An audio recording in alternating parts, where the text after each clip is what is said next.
Next up, and the final show of the day, is our investments panel, exploring current and upcoming trends.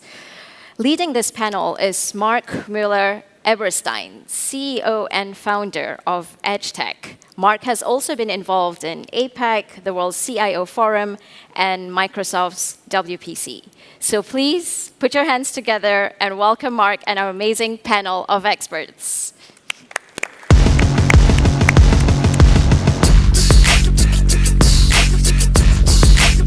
Hello, everybody.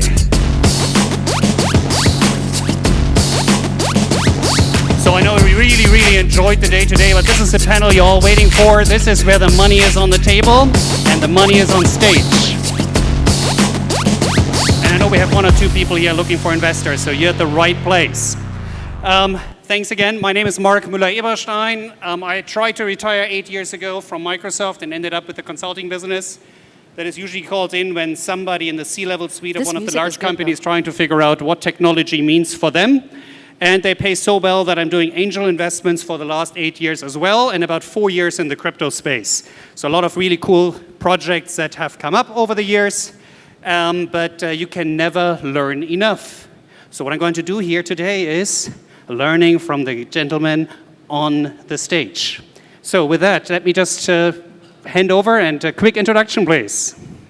Hi, so my name is Jason Fang. I'm the managing partner at Sora Ventures. We're a $30 million fund dedicated, $30 million USD fund dedicated to blockchain and digital asset. We also have a foundation called Sora Foundation, which is dedicated to post-management service of our portfolio company.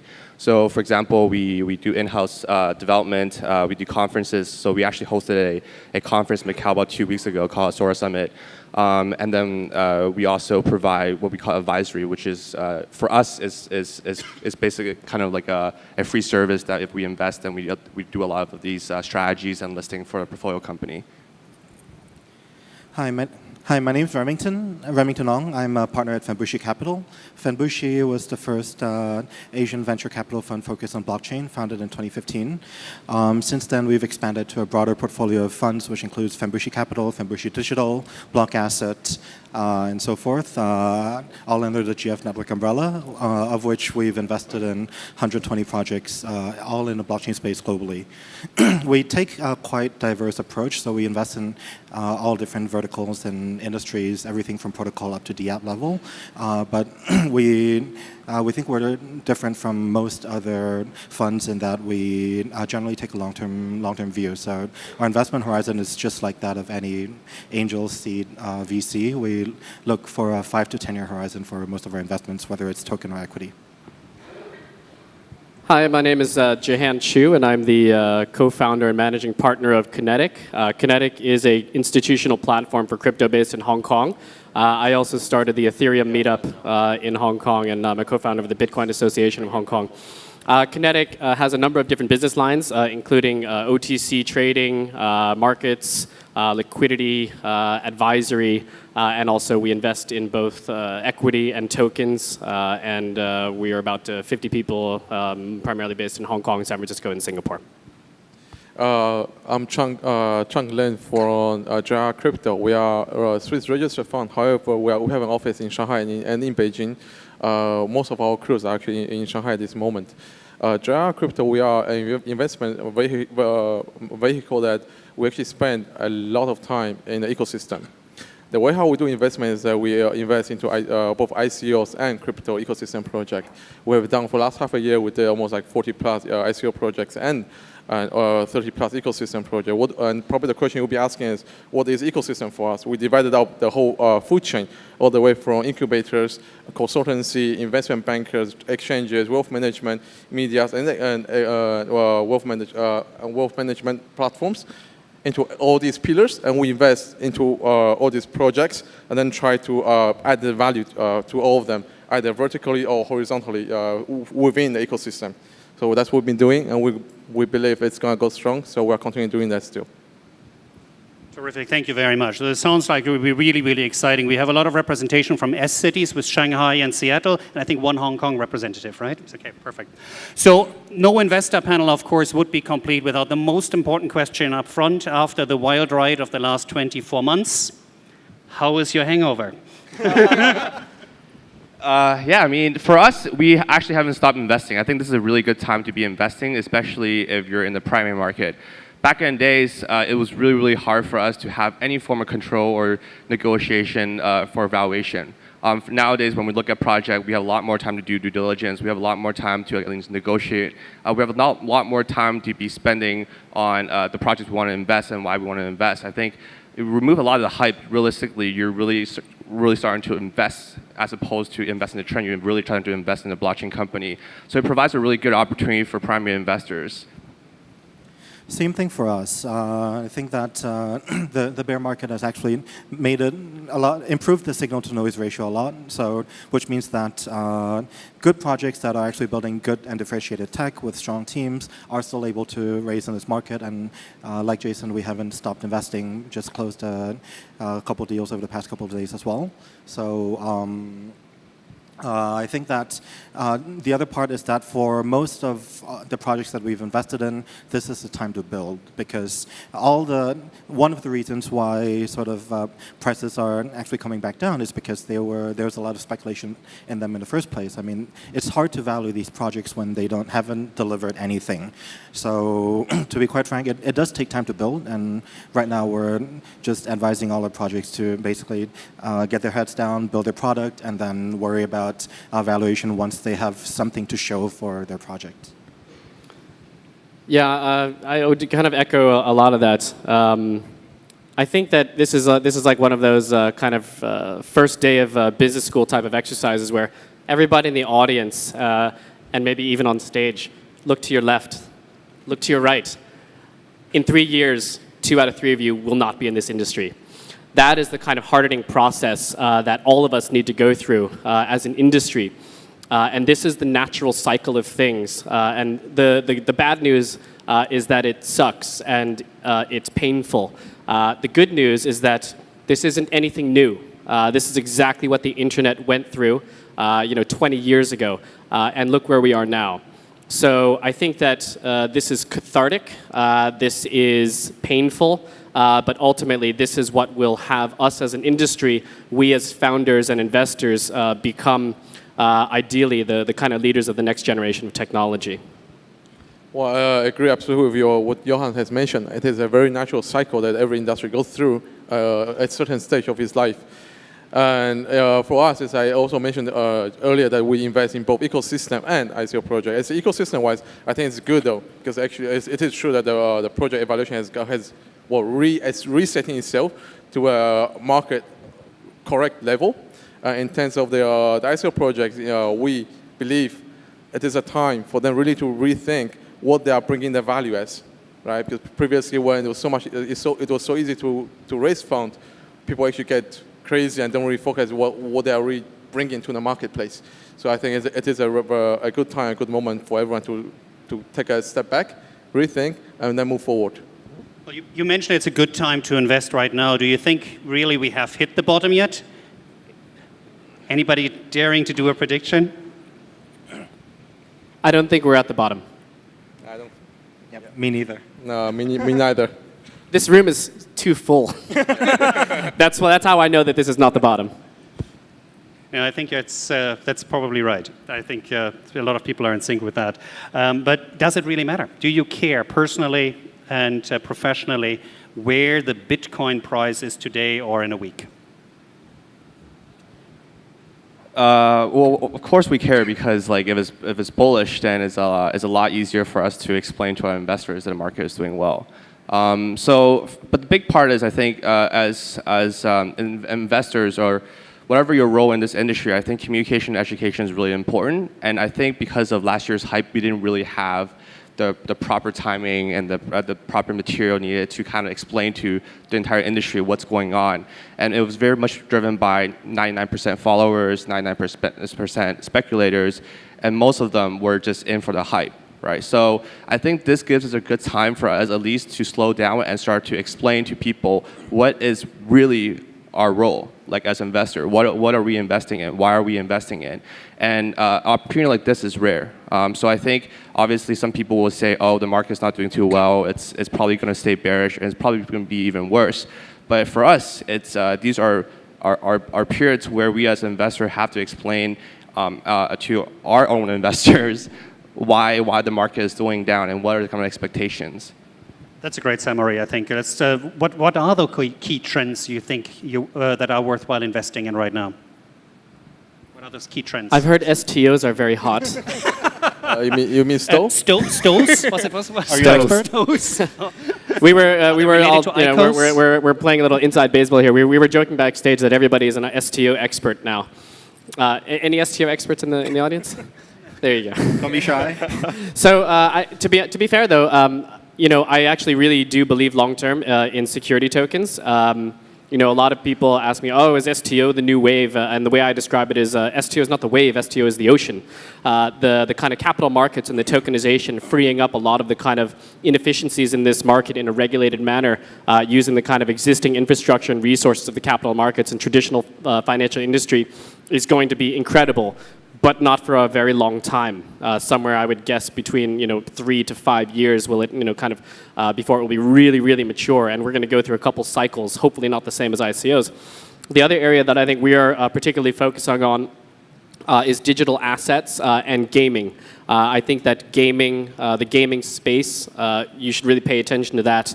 And I think for early adoption of crypto, utility tokens and utility tokenization, I would look towards traditional online gaming as the first adopter, and maybe they will actually be the ones to come up with the killer app for crypto. Yeah. Reming, Fenbushi is so long in that space, so I think you have seen a lot of different trends. So what do you think we're going to? So I think what we're looking for next is sort of cross-technology integration. I mean, one of the biggest criticisms about blockchain is that a lot of people say that it's a solution looking for a problem. And in some sense, that is kind of true. But that's kind of saying like internet in the 70s was a solution looking for a problem. When you're like essentially Bitcoin and blockchain is a 10-year-old technology, which might be able to really see the killer app right now because blockchain is perhaps only one aspect of the solution. It's like saying, if I have the internet protocol in the 70s, can I possibly imagine an Uber? No, because Uber is enabled by the internet, but it's not only reliant on the internet. It's reliant on other suites of technologies like GPS, like smartphones, like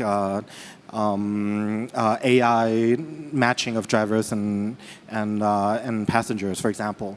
So my argument is that it's hard to see what the killer app for blockchain is right now because blockchain may only be one piece of the solution. So that's why what we've been looking at for the in recent months is sort of how blockchain interacts with other emerging and other potential technologies out there. Well, besides just answering the question like which sector we look forward in terms of investment, I will also perhaps readdress a bit like what will happen after we invest in them, like what we seek into them. So what I'm saying that besides next year that perhaps STO could be one of the big things, I'm looking a lot into merger and acquisition through tokens. Because back in the days with the equity, most of the purpose of merger and acquisition is that through equity alignment, you align your interest. However, now we got the other tools to align their interest through tokens.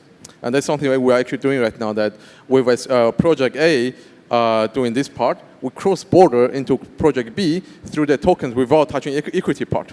And because they share the same tokens together, their interests are aligned. Therefore, they would want to work together to develop a product and to create the same user base as so-called the ecosystem for the tokens, right? So besides just pure investment, I think we really look into teams that has this similar concept and understanding and capabilities to move forward for this kind of action next year.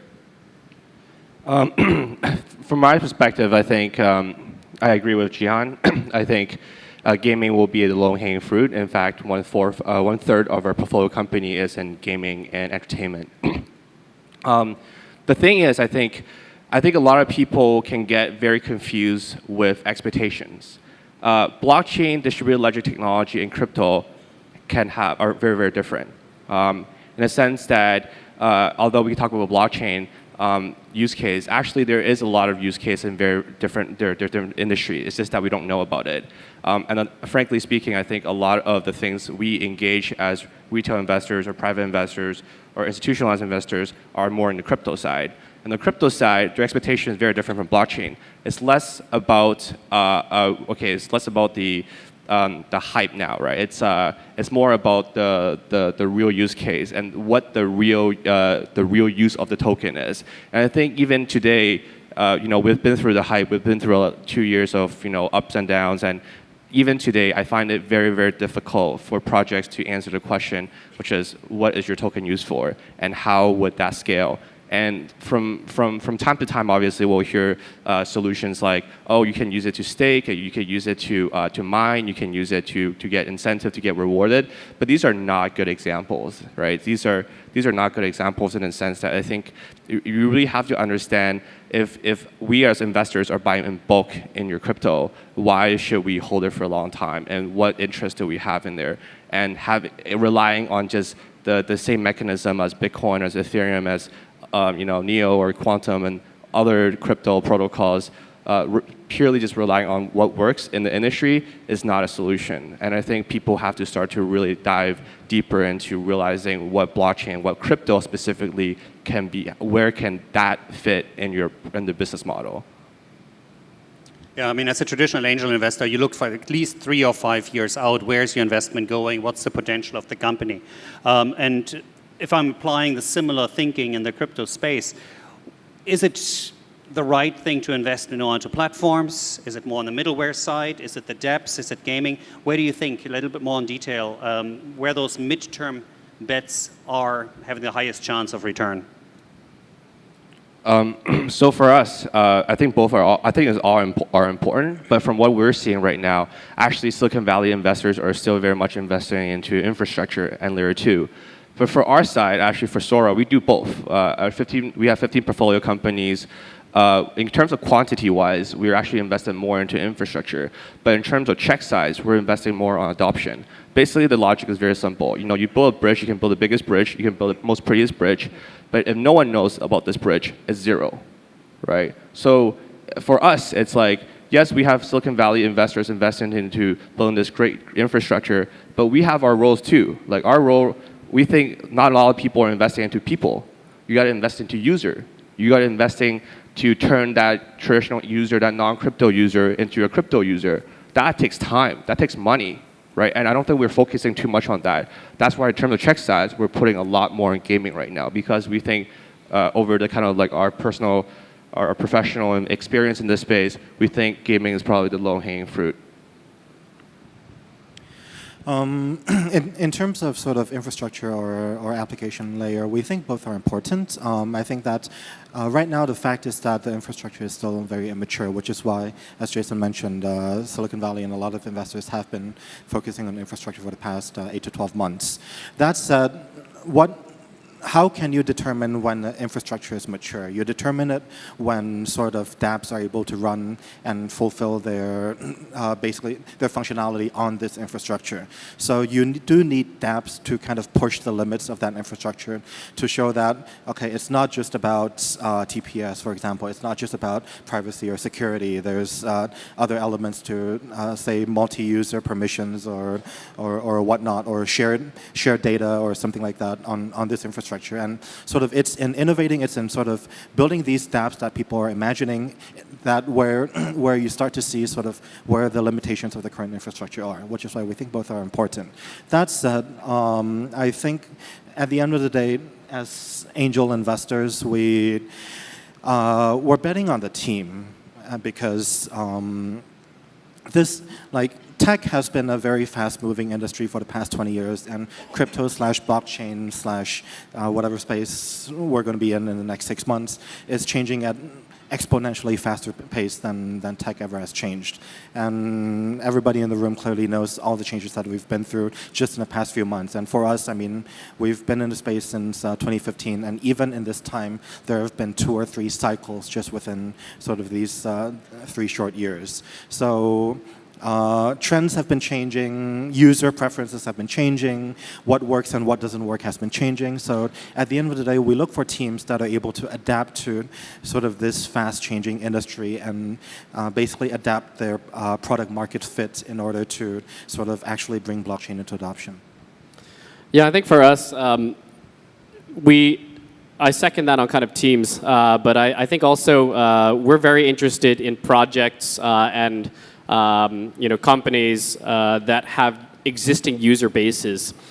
So any type of company that is starting from scratch, especially like a decentralized one, it's going to be very hard for them to kind of do their customer acquisition. And one of the first questions we always ask is, where's your first million customers going to come from? And if you don't have a really good answer for that, it's going to be very difficult for us to understand how you actually will survive. That said, the reverse of that is actually, I think, a good pathway for a lot of these young startups is actually to attach themselves with existing non-blockchain corporations and enterprises to basically piggyback off of their existing kind of customer bases. We did this with a JV of ours called Caspian. If you can find an existing player with a good track record and good customer base, I think that's a really winning combination. That said, we're also looking for very kind of unique ideas that will bring kind of blockchain and decentralized apps closer to the user. So one of our kind of recent projects of interest that we're advising is called Portal.network. And they're attacking the kind of name service layer. And I think that the name service layer is, other than Handshake, there's not really any projects out there that are working to bring decentralized applications closer to the end user. And that's why we kind of got into Portal, because it does that. And I'm looking for solutions that are kind of unique and novel that help to drive end user adoption. For me, the kind of URL layer, that browser layer is quite interesting. As JR goes, well, we keep our mind quite open. So we don't basically say we don't look into layer 1, layer 2 or dApps. We look into all of them. However, we are aware that the next wave, in order for it to grow in size, users are very needed. And users come through dApps first, most often. So we do spend a lot of time analyzing dApps, and it's talking economics behind it, right? Because we believe that with the dApps requirement and its growth, it will actually push how layer 2 and layer 1 should be structured. So it is a phase that it might come from the top from the top down right now to push its movement for other sectors. Yep. John, I think you mentioned innovation before. Let me just do a little bit deeper here. AI, IoT, all of this should be on the blockchain. The more cool buzzwords, the better. Sorry, is that for me? Yeah, sorry, yes, yeah. Oh, okay. So the question was, should AI and all this stuff be on the blockchain? I mean, a lot of I would nearly say half of the pitches we are getting have as many buzzwords as possible in one presentation. It's like 2 people solving AI, machine learning, blockchain, IoT, all of that on a global space. So what is your gut reaction if you see something like this? Oh, I mean, of course, I really don't like that kind of thing unless they're really knowledgeable. But that said, I do think that a lot of the interesting innovation is going to be coming not from any of these particular areas in isolation or standing on their own, but actually the kind of the overlap of the two. So I am quite interested in combinations of IoT and blockchain and machine learning and blockchain and these types of. I think that's really where the interesting kind of applications will come from, as opposed to just say a blockchain solution. I think it was actually Vinay Gupta who was talking about this even over a year and a half ago, and I think that's very kind of like a wise vector to be looking at as an investor. Yeah.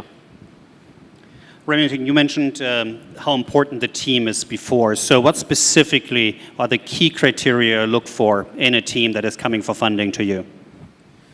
So we do value track record to the extent that is possible. So if you've had experience scaling a company, if you've had experience deploying a technology, if you've had experience sort of building and exiting a startup, this is definitely a plus. That said, not everybody has that. So we do look for sort of a good balance in the team between sort of technology, between sort of business and marketing, between operations running, and so forth. And more importantly, we look for chemistry within the team, because that's why for every project we invest in, we try to talk to all of the founders and all of the sort of early employees, because at the end of the day, running a startup is not limited to what's in your title. Running a startup means that you're putting out fires left and right and up and down all the time. And you can only do that if sort of your whole team is kind of in sync with each other. So it's another bonus point if your team has worked together before and have that chemistry. But otherwise, we try to look at sort of how you interact with each other and see if you're able to sort of answer questions and solve problems well together. Yeah, it sounds very much like the first advice I got when I started into angel investment. I asked an experienced investor, and he said, so what determines success? He said, well, 10 years ago, I thought it's 80% team and 20% idea. Now, doing this for 10 years, I know it's 2% idea and 98% team. So I think that sounds very much in line, yes. Yeah. What about you guys? What are you looking for? What are those key success factors? And how do you go about it to identify it? That's a very important question. I think Justin has a great answer for it. Okay, I'll start. All right, you only have one chance, though. So I can share a very specific experience case study, I guess, really quickly, which is when we first started, we basically had no track record for ourselves, like for Sora Ventures. Sora Ventures started in February 2018.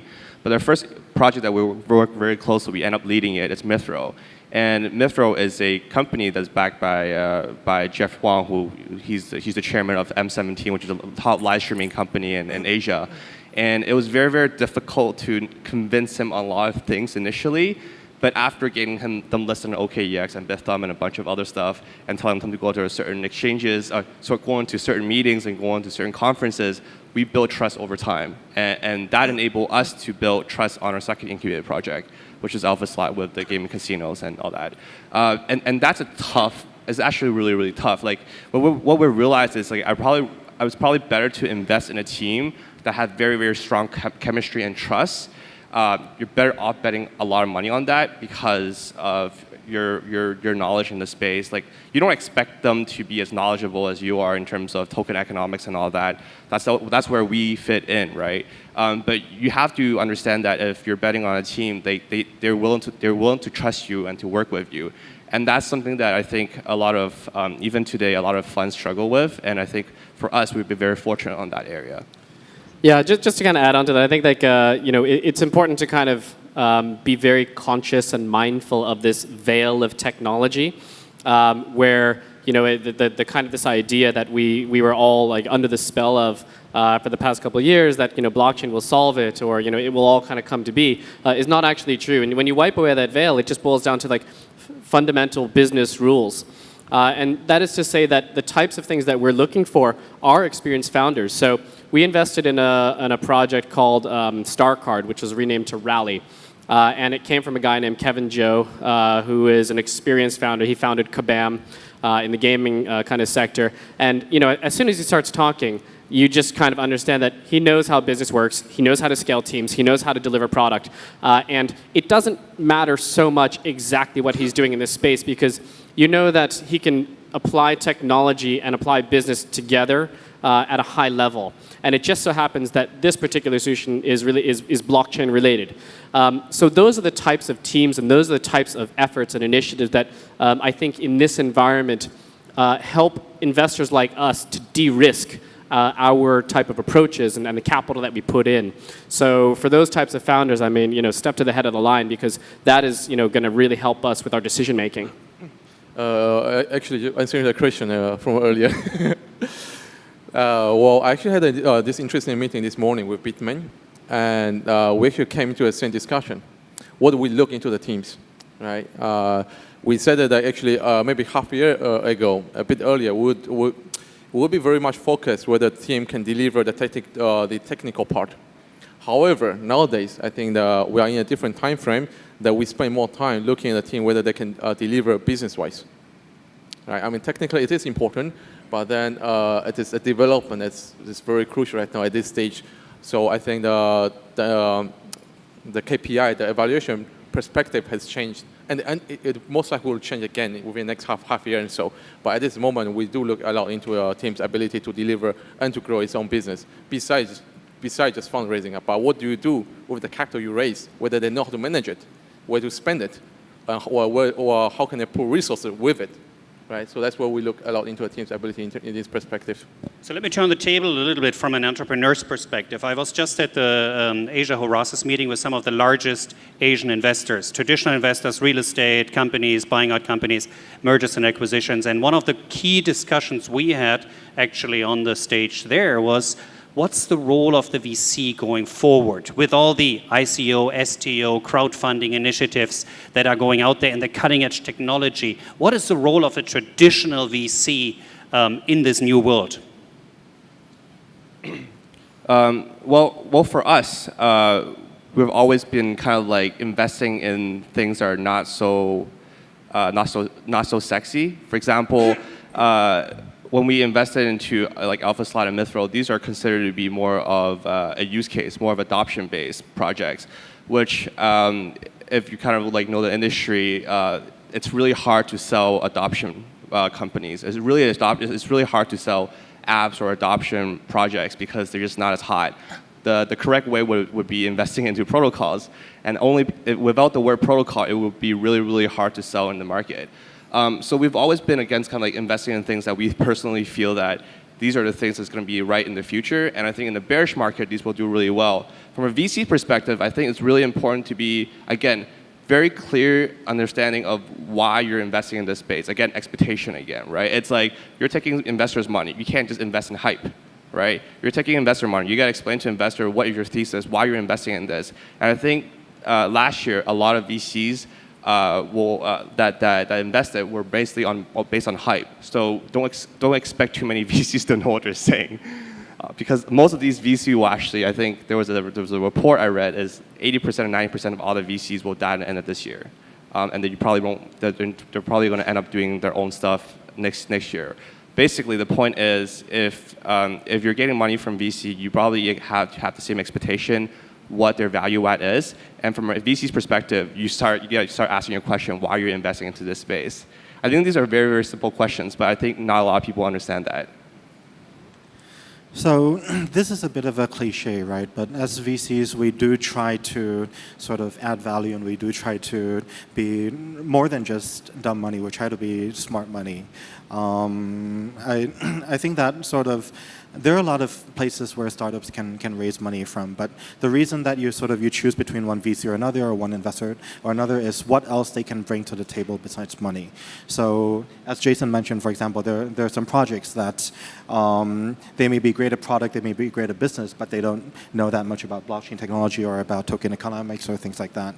And that's where we try to fit in. We try to sort of provide connections. We try to provide insights. I mean, by investing in a lot of other companies in the same space working on similar technologies, we've learned a lot of lessons on what works, what doesn't work, what pitfalls other companies have been through, and that's how we try to advise our portfolio companies to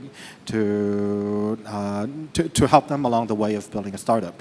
And I think in terms of the role of VCs, I think that this is sort of where we will try to always be. And I think the market has recognized that, because 18 months ago, when ICOs first started becoming a thing, the big trend was to say that, okay, this is the democratization of fundraising. We only do public, like there were no such things as private sales 18 to 24 months ago. Like Gnosis and Ethereum and sort of all of these early ICO projects were all full-on public sales. And then when more and more investor money started coming in, then sort of projects started saying, you know what, this is not just about raising money. We want to look for VCs that can actually help us beyond getting the money. Like we want to find people who can help us with the now what. We have the money, now what? So as you can see before the bear market, most of the most of the fundraising of tokens of ICOs actually reverted back to more private sales and more bringing on institutional investors, exactly because I think the projects recognized the value that some of these VCs were bringing. So I think that there will be a role for VCs in the future. I think the role of VCs, has to be kind of contextualized from over the past 2 years when. And as kind of like projects, you have to understand that there was two types of money before. There was a handful of VCs, but they were mostly SCs, speculative capitalists, who were kind of like spinning the wheel and rolling the dice and hoping that it'd all work out. And really, that money has mostly washed out. They've lost a lot, and really what's left are actual, VCs, venture capitalists who are literally on board with you for the adventure. The role of VCs is really to be a coach, I think, to these projects. Of course, there's the capital aspect. But first and foremost, it's actually to help the projects and the founders understand, identify and address their blind spots, to help them grow as people, as entrepreneurs, and also as projects. And I think that, at least at Kenetic, we were one of the first to try and help projects out because we identified a problem, which was most projects didn't hedge. They didn't hedge their ETH, and so they were kind of facing this 70% down drawdown on their funds. So we started offering treasury management services to really try and work with these projects to help them manage their budgets so that they could secure their lifeline, the ETH that they raised. So I think that it's very important for VCs to kind of continue to be that type of coach, and that's why, again, like a lot of the things that we always talk about. To be a good founder in a good project, you must be coachable, because ultimately, as VCs, we are the coach. Well, the great thing is actually sitting in the last. It's like all these guys have answered a lot of good stuff already. So I do agree with what Jason, what Ram and Johan has mentioned. And if I would have to conclude, I would probably say that besides money, there is network you bring, the value, and also consultancy, well, or say advisory consultancy, and the ability to see what's coming up front in order to invest into other projects and then re-network and re-add value in this way. Excellent. Thank you very much for this really, really interesting discussion. I think that shows again how much potential there is globally, but also especially in Asia. I have a couple of my own investments in Jakarta and here. And so I'm really appreciative for all of you making the time and sharing and being part of this global community. Thank you very much, and looking forward to see and continue the conversation over the next few days. Thank you. Thank you. Thank you. Guys, don't you think that was an amazing panel? Let's give Ben and the stellar panel of experts another round of applause, please.